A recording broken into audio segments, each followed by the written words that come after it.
नमस्कार। आज हम आपके लिए लेके आए हैं एक और नई वीडियो।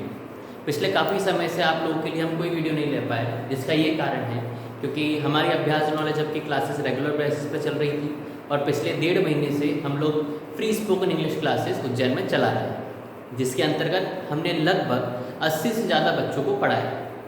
उन सभी कामों से फ्री होने के बाद जब हम थोड़े फ्री माइंड हुए और जब हमें थोड़ा टाइम मिल पा रहा है, इस समय में हमने इसका सदुपयोग करते हुए आप लोगों के लिए नई वीडियो बनाई है। आज इस नई वीडियो में हम शुरुआत करते हैं इकोनॉमिक्स की। 12th क्लास में और 11th क्लास में ये मेजर सब्जेक्ट्स होते हैं आपके कॉमर्स और आर्ट्स सब्जेक्ट्स। कई स्कूल्स और कई जगह पर ये सब्जेक्ट्स ऑप्शनल्स होते हैं, कुछ जगह पर ये कंपलसरी होते हैं। बात शुरू करते हैं 12th क्लास के फर्स्ट चैप्टर इंट्रोडक्शन के बारे में। अगर मेनली मैं 12th क्लास की इकोनॉमिक्स की बात करूं तो 12th क्लास का इकोनॉमिक्स 2 हिस्सों में बटा हुआ है, एक मैक्रो और एक माइक्रो।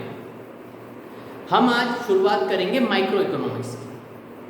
अब माइक्रो इकोनॉमिक्स की बात आती है तो सबसे पहले दिमाग में सबसे पहला क्वेश्चन आता है कि माइक्रो इकोनॉमिक्स क्या होता है। इकोनॉमिक्स तो हम जानते हैं, इकोनॉमिक्स क्या होता है?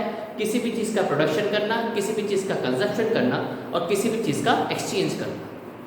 अगर किसी एंटायर फील्ड में या किसी फिक्स्ड एरिया के अंडर में कोई भी व्यक्ति किसी भी चीज़ का, किसी भी गुड्स एंड सर्विसेज का प्रोडक्शन करता है, एक्सचेंज करता है या कंजप्शन करता है, तो ये ऑल ओवर एक्टिविटी क्या कहलाती है? इकोनॉमिक्स कहलाती है। दूसरा क्वेश्चन आता है माइक्रो इकोनॉमिक्स क्या होता है। तो जब हम माइक्रो इकोनॉमिक्स में हमेशा इंडिविजुअल चीज़ों की बात करते हैं, माइक्रो का मतलब होता है छोटा, तो छोटी चीज़ों की बात की जाएगी तो किसकी की जाएगी? हमेशा इंडिविजुअल एक्टिविटी या प्राइस थ्योरी की बात की जाएगी। क्योंकि जब भी हम छोटी छोटी चीज़ों के बारे में या छोटी छोटी सेवाओं के बारे में बात करते हैं तो हम हमेशा उसका प्राइस डिस्टर्मिनेशन देखते हैं, हम हमेशा उसकी प्राइस देखकर सामान लेते हैं। तो माइक्रो इकोनॉमिक्स में हम हमेशा इंडिविजुअल एग्रीगेट या प्राइस थ्योरी के हिसाब से पढ़ाई करेंगे। आगे बात करते हैं, इस टॉपिक में मेनली आपको 3 से 4 चैप्टर पढ़ने रहेंगे, जिन चैप्टर्स को हमने यहीं पर एक ही वीडियो में कंक्लूड करने की कोशिश की गई है। सबसे पहला टॉपिक था आपका माइक्रो इकोनॉमिक्स क्या होता है। तो माइक्रो इकोनॉमिक्स वो होता है जहाँ पर आप इंडिविजुअल एग्रीगेट या प्राइस थ्योरी की बात करते हैं। उसके बाद आती है आपका सबसे बड़ा question, central problem of economy. Central problem of economy होती क्या है?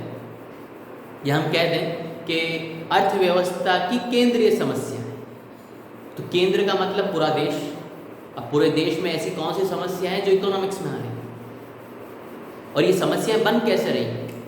तो जैसा कि मैंने आपको बताया, इकोनॉमिक्स में हम लोग प्रोडक्शन, एक्सचेंज और कंजप्शन करते हैं और जब डेली बेसिस पर हम ये काम करते रहते हैं, किसी चीज़ का प्रोडक्शन कर रहे हैं, किसी चीज़ का एक्सचेंज कर रहे हैं, किसी चीज़ का कंजप्शन कर रहे हैं, तो हमारे सामने एक परेशानी खड़ी होती है, स्कैरसिटी। स्कैरसिटी का मतलब किसी चीज़ की कमी आना, चाहे वो बाजार हो चाहे कोई और जगह हो। मार्केट में जब किसी चीज़ की कमी आ जाती है तो हमारे पास दूसरी प्रॉब्लम खड़ी होती है, प्रॉब्लम ऑफ चॉइस। क्योंकि जब सामान कम हो चुका है तो उस जो बचा हुआ सामान है उसमें से कौन सा चुना जाए, कौन सा हमारे लिए बेस्ट है। जैसा कि फॉर एग्जांपल अभी कुछ समय पहले गवर्नमेंट ऑफ इंडिया ने मैगी को बैन कर दिया गया। मैगी अपने आप में बहुत वर्ल्ड वाइड कंपनी है, वो अपना प्रोडक्शन कर रही थी, वो अपना एक्सचेंज कर रही थी, लोग उसे कंज्यूम कर रहे थे। लेकिन जैसे ही कंपनी ने उसे बंद कर दिया तो हमारे पास सिर्फ लिमिटेड कंपनीज बच गई, some of Yippee noodles and some other names also। In companies के लिए हमारे पास अब क्या बच गया है? स्कैरसिटी बच गया।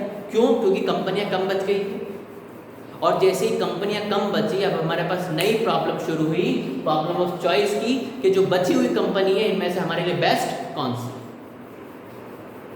इन सभी चीज़ों को आगे इलेबरेट करते हुए हमने 3 प्रॉब्लम्स कंक्लूड की हैं, जिन्हें कहा जाता है what to produce, how to produce and for whom to produce. यही आपके अर्थव्यवस्था की केंद्रीय समस्याएं हैं। बात की जाए तो यही सारी चीजें वही हैं, यही 3 टॉपिक्स वो हैं जो सेंट्रल प्रॉब्लम ऑफ इकोनॉमिक कहलाते हैं। सबसे पहली problem, what to produce in what quantity, क्या बनाया जाए और कितनी मात्रा में बनाया जाए। अब क्या बनाया जाएगा इसका मतलब ये नहीं है कि इंसानों की या सभी कंज्यूमर्स की पसंद से सामान बनाया जाए। क्या बनाया जाए का मतलब सिर्फ इतना सा है कौन सी फील्ड में सामान बनाया जाए, फूड में बनाया जाए, क्लॉथ में बनाया जाए, हाउसिंग में बनाया जाए या किसी और फील्ड में बनाया जाए।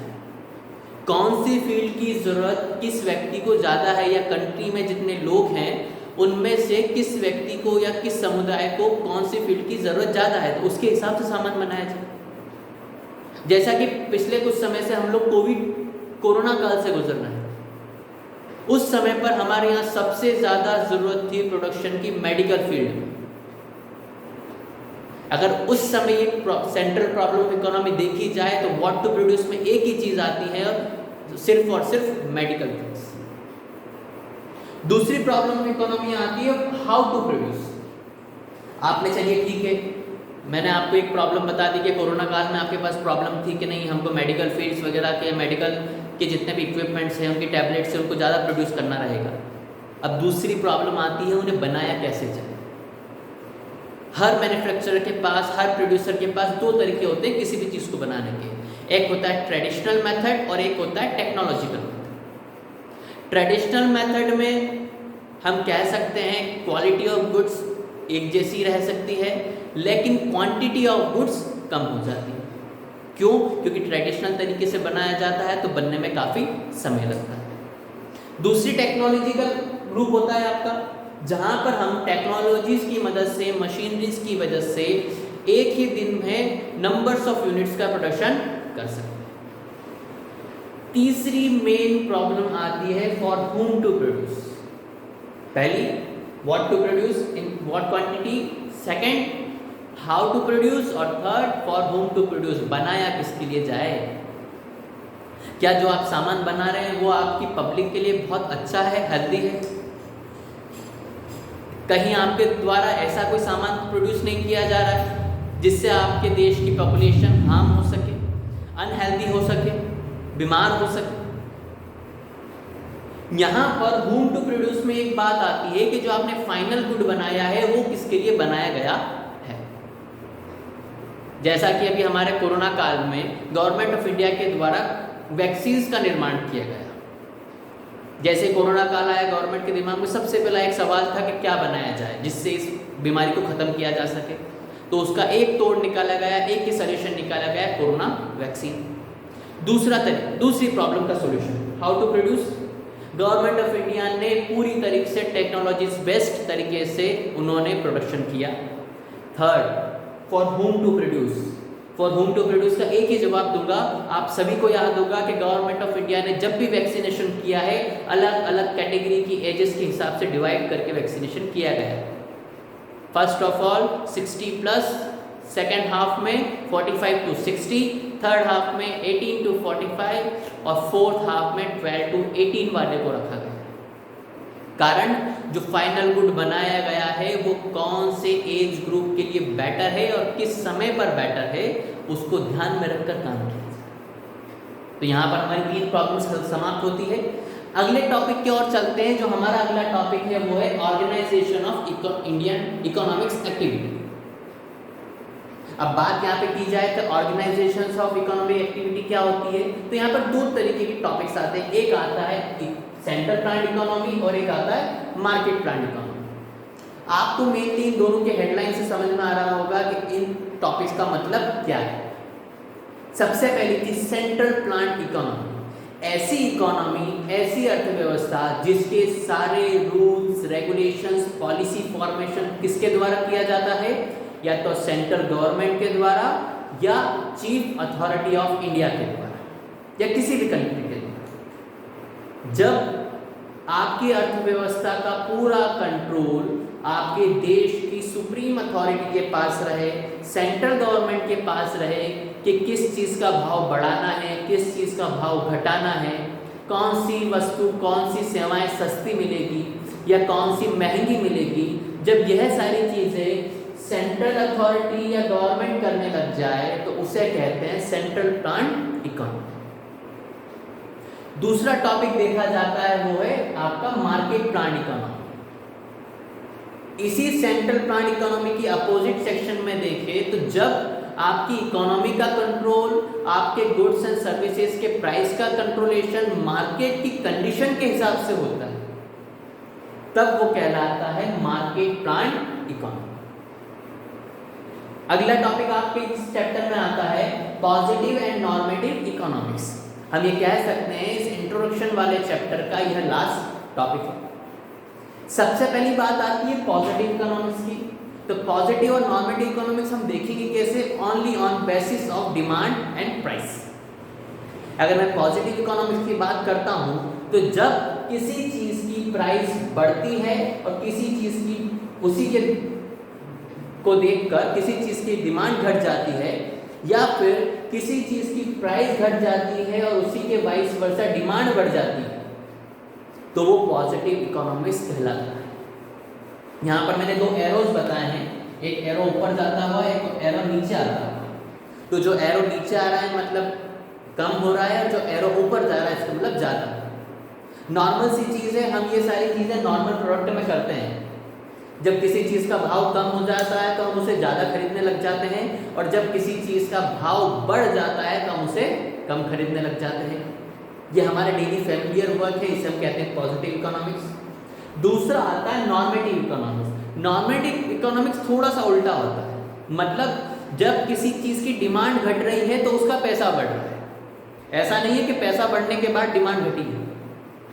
जब पहले डिमांड घट चुकी है उसके बाद गवर्नमेंट ने उसके ऊपर टैक्सेस, नए नए रूल्स एंड रेगुलेशंस अप्लाई कर दिए, जिसकी वजह से उसका भाव बढ़ गया, उसे कहा जाता है नॉर्मेटिव इकोनॉमिक्स।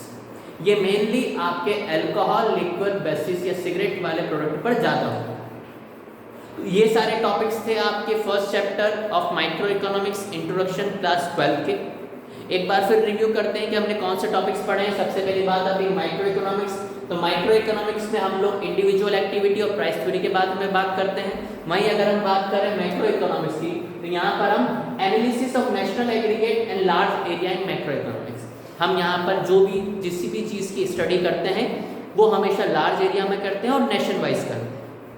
अगला टॉपिक हमने बताया था इकोनॉमिक्स क्या होता है। तो इकोनॉमिक्स वो होता है जहाँ पर प्रोडक्शन, एक्सचेंज और कंजप्शन तीनों चीज़ें एक साथ होती हो किसी भी एक फिक्स्ड एरिया में, उसे कहा जाता है इकोनॉमिक्स।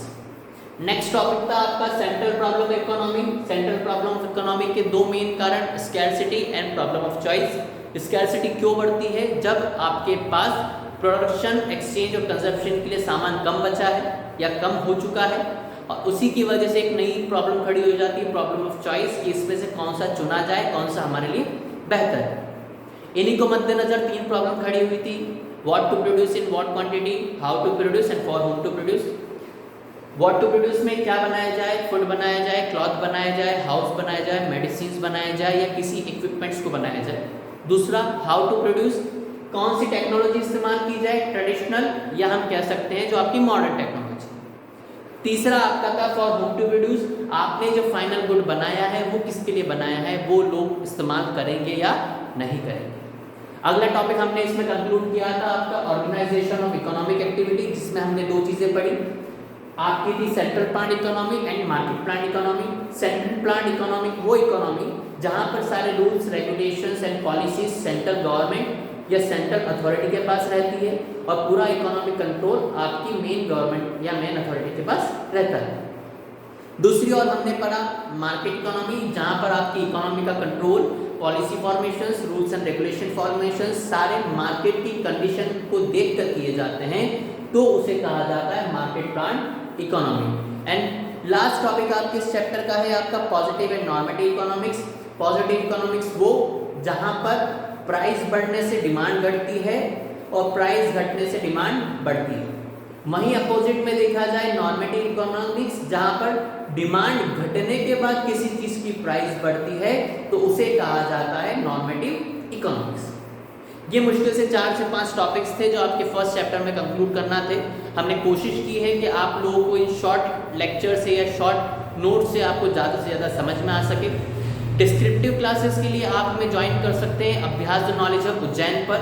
हमारी न्यू सेशन 22-23 की क्लासेस 15 मई 2022 से शुरू होने वाली है, जिसमें हम लोग 6 से 10 तक all subjects MP board CBSE conclude करते हैं।